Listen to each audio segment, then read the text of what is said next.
guys. All right, so I can't call you bloomers either. It's okay. We're gonna skip that. We're gonna let that go. As you can see from the title, we are talking about Dave Ramsey, money, guilt, spending, and side hustles. Okay, so here is what happened with me. My husband is so sweet. So I handed my husband the budget about 2 years ago and said, this is Fascinating Womanhood says that you're supposed to do this. I don't want to do this. You have prudence. I don't.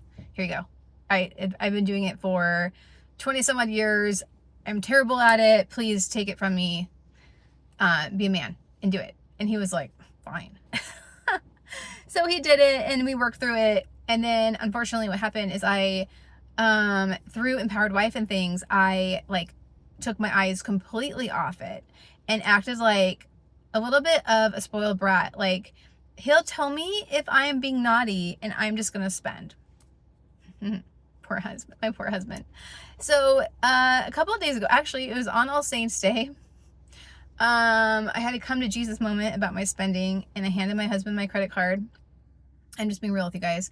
And, took out some cash to pay for groceries and got back into the Dave Ramsey world. And I am like so on fire right now about this.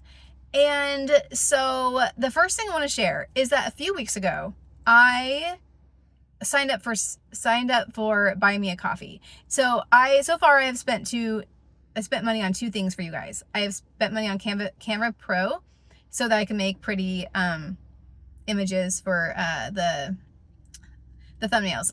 I like doing that stuff. And I've also bought Zoom, thinking that we were going to do Zooms, and then the last time I held a live Zoom, only one person came, which is fine, but I have the ability to like create like Zooms with you guys, and I want to do that. So what I want to do is like, I was thinking about Dave Ramsey and like the side hustle thing, and I'm like, okay, so I don't want to do ads.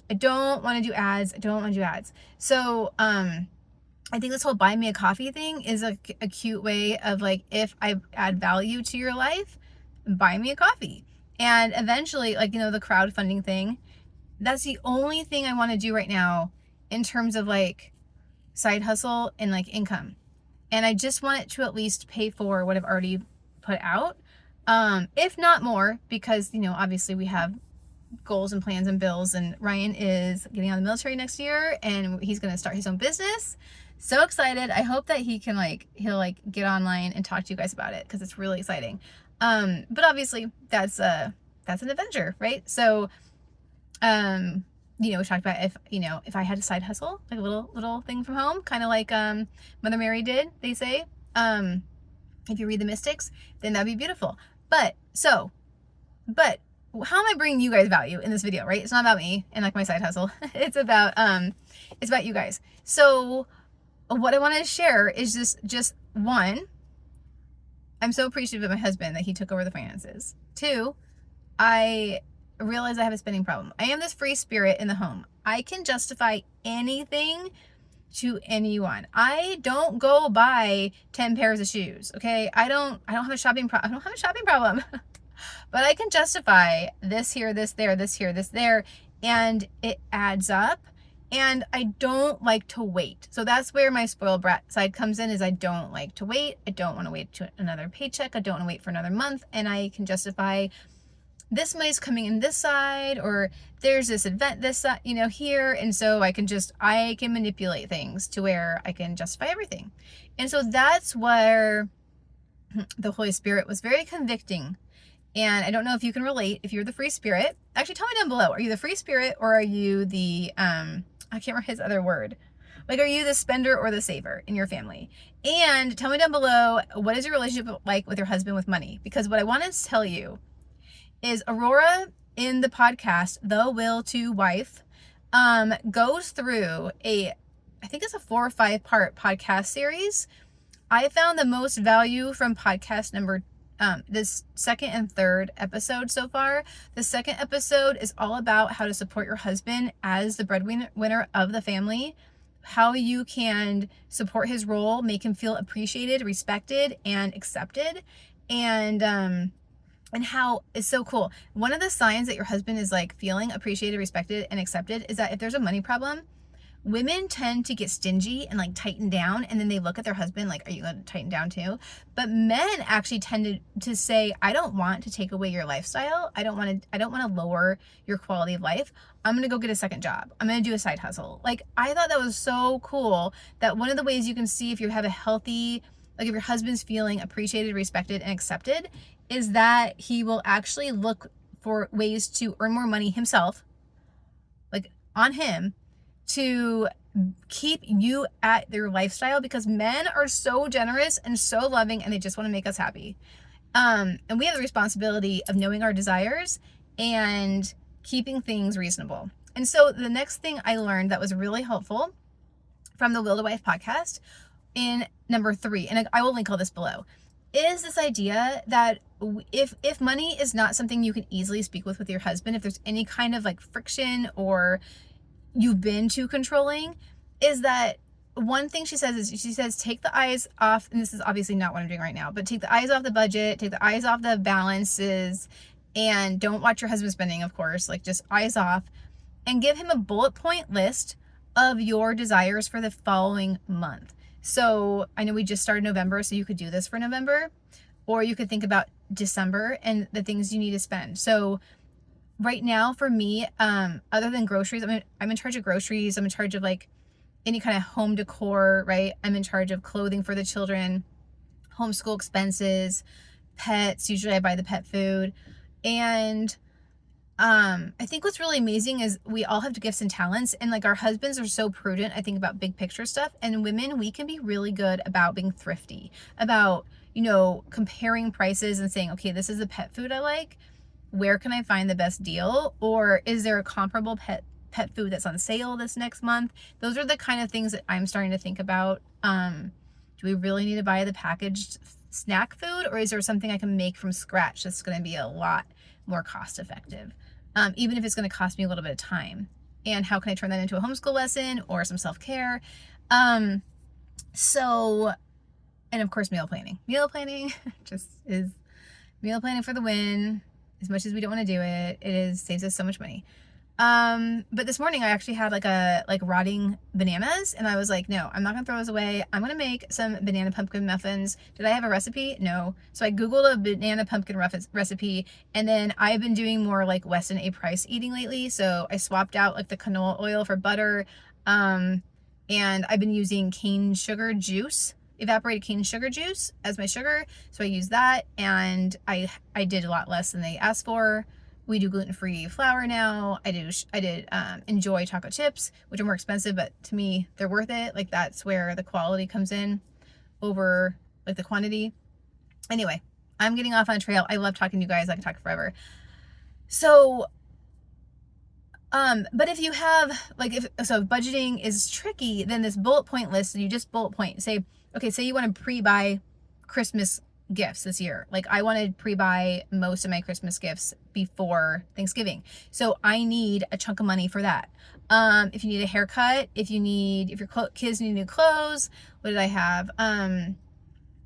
If you need like makeup or hair supplies, like don't get, and one of the questions was, could you ask God for this?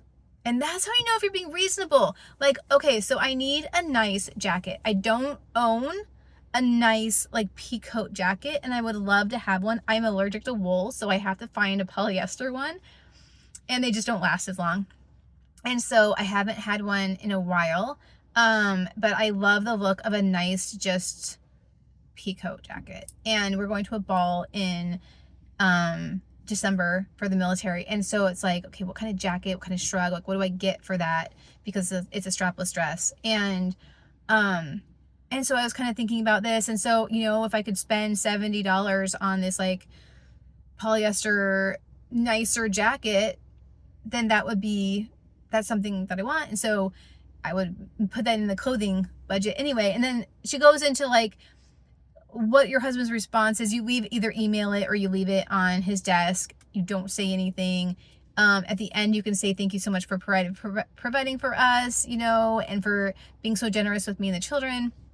And then you just like let it go. And she talks about how to handle his responses and things like that in the podcast. And I'll again link it down below. But I'm like so excited about my future right now because I feel like I've gotten some traction on where I was, and like I can shame myself into what I've done to our family's finances. Like I can, and I mean, I need to go to confession, but like it was just this like lack of awareness. It wasn't nefarious. It wasn't even necessarily selfish. It was like just a lack of prudence, a lack of temperance, a lack of like, you know, just again being selfish, or not selfish, but like wanting things here and now, like that. I guess that'd be pride probably. And so, which actually humility is wrapped up in temperance. So, and so what I wanted to do is just like share these with you, to be like legit and honest with you, that here at 41, it's just like, okay, Lord, here we go. Like, where do I want to be at 45? Like, do I want to be like, could we pay off our cars by 45? Yes. Right. Can we make extra payments? Could we save up some money and like squirrel aside for this huge transition? Yes. Like, what are our financial goals? Why do we spend the money we spend? And how can we still live well? But asking God for, again, asking that question, like, can I ask God for this? Like, I can't justify most Starbucks drinks, but I could ask God for a certain hair care product. And it's like, it's just is so individual, and it's you and God talking. So, so anyway, down below, tell me, you know, again, if you're a spender, if you're a saver, where you are with your husband, like where your budget, like, are you doing the budget? Is your husband doing the budget? Are you guys working well together, or is there some tension?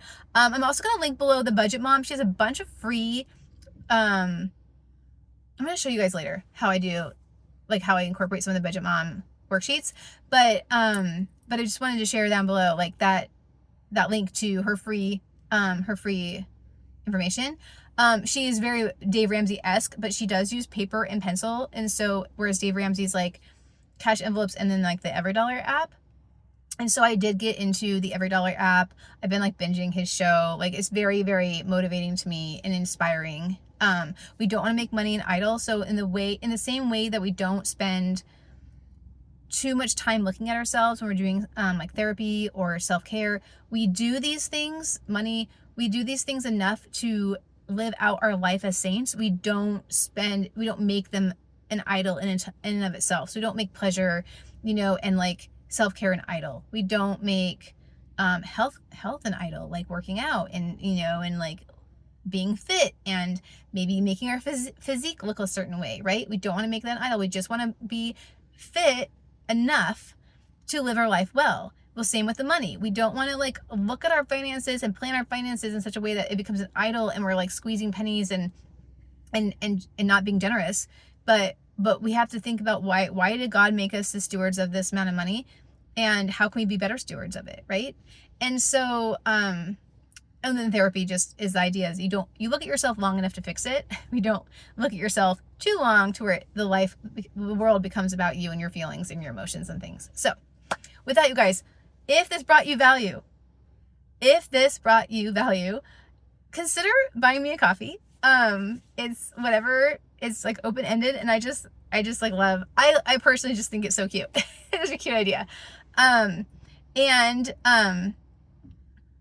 just know that I will not be doing ads on my website or here. I don't want to ever do that. There has to be other ways to bring value to people. I love what Dave Ramsey says. You bring enough value to people, you never have to worry about money. So, that said, I'm giving you a little easy way to, thank me back if you want.